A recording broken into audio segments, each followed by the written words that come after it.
Dear brothers and sisters, now I shall discuss on joint and several liability. More than one party responsible to any lien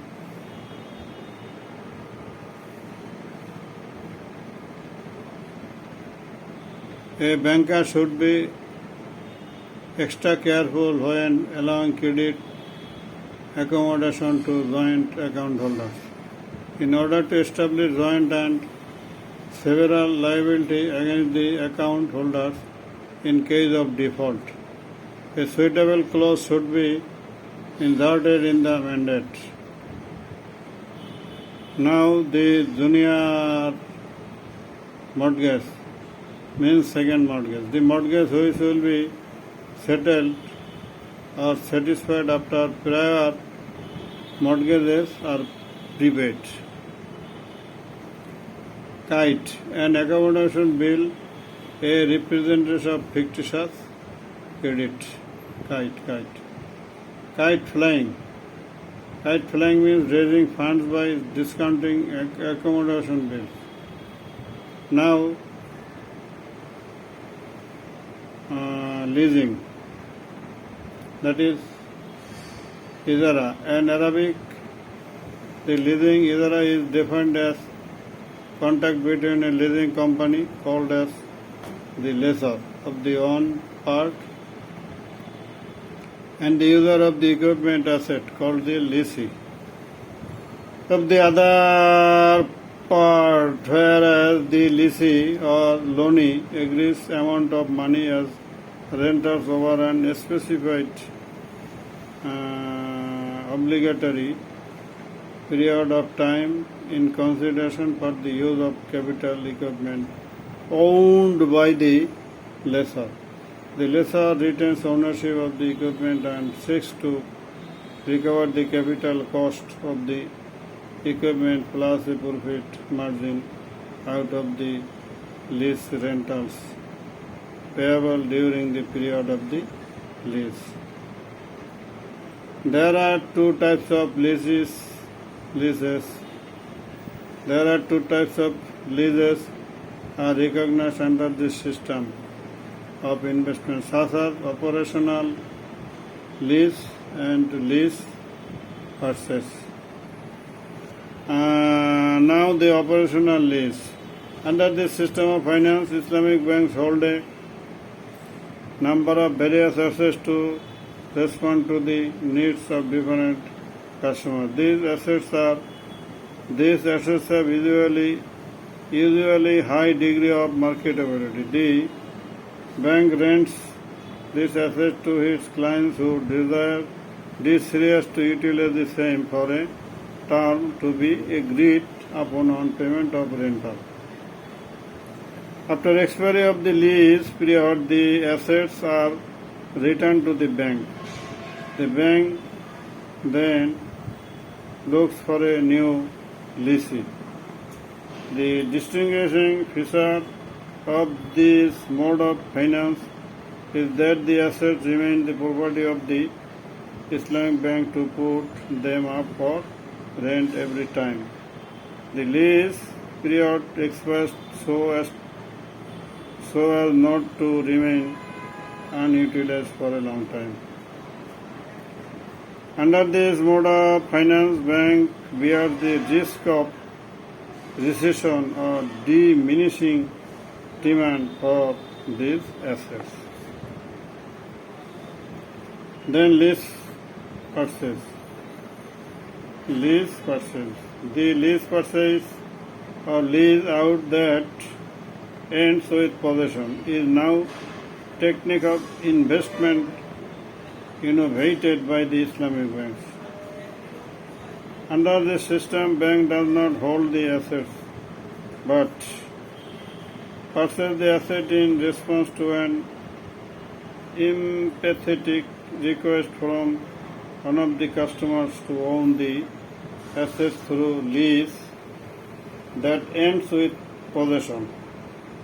Therefore, the asset will not remain as the property of the bank at the end of the lease period as the case in the operation leases. As soon as the purchase amount of the household goods along with the rental is paid up within the lease period, the ownership of the leasehold item transfers to the lessee automatically as per contract. Now, leasing commonly refers to renting houses, lands, etc. for a specified period. In lease financing, the asset is hired for the duration of its economic life under this system of finance. Financing company or bank initially purchase the asset and the lease to the user for a specified time in exchange of payments of rent on monthly or quarterly basis. The owner of the leased property is called the lessor. The user is lessee. Such finance is suitable for large and expensive assets, such as computer, aircraft, capital machine, etc. Leasing is an easy method to purchase or acquire an asset by installment credit. It involves no capital outlays, requires no down payment for using the asset. The user is to pay rent. As a result, leasing finance has tax benefits for the user. When lessor gives the lessee the right to purchase the property or asset at an agreed price under certain conditions after expiry of lease period is called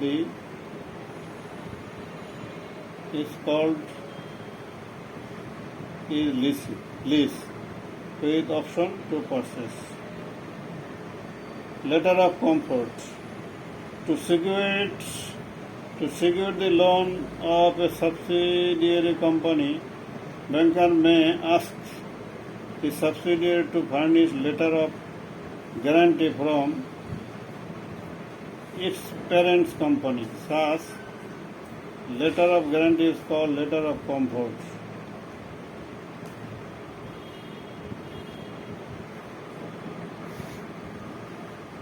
Now the term letter of credit. An instrument or a document or an undertaking issued by a bank on behalf of its customer for availing credit facility from the beneficiary. When a letter of credit is issued by the bank on behalf of the customer who is planning to travel worldwide or to undertake intensive business tour abroad, facilitating him to draw his traveling expenses from banks in different places. It is called a circular letter of credit. But with the introduction of travelers' checks and credit cards, issuing of circular letter of credit is now outdated. When letter of credit is issued at the request of client, that is the importer, guaranteeing the payment to the beneficiary, the exporter, against shipment of goods, it's called a documentary letter of credit. Documentary credit is now a widely used instrument to cover international trade and movement of goods. Expressed more clearly, a documentary credit is a written undertaking issued by a Bank at the request of buyer, importers or purchasers to the beneficiary, that is sellers or exporter, to pay at sight or at a determinable future date up to a stated sum of money within a prescribed validity of the instrument, that is LC, and against stipulated documents, letter of intent. Any letter expressing an intention to take an action in future subject to other actions being taken or some conditions are complied with as mentioned in the letter of intent is therefore conditional. It is just a preliminary agreement between two parties to finalize some events within an agreed period. While a commodity has extremely high demand in the world market, the seller, that is exporter, asks the buyers to submit letter of intent from his banker expressing bank's intention to open the LC.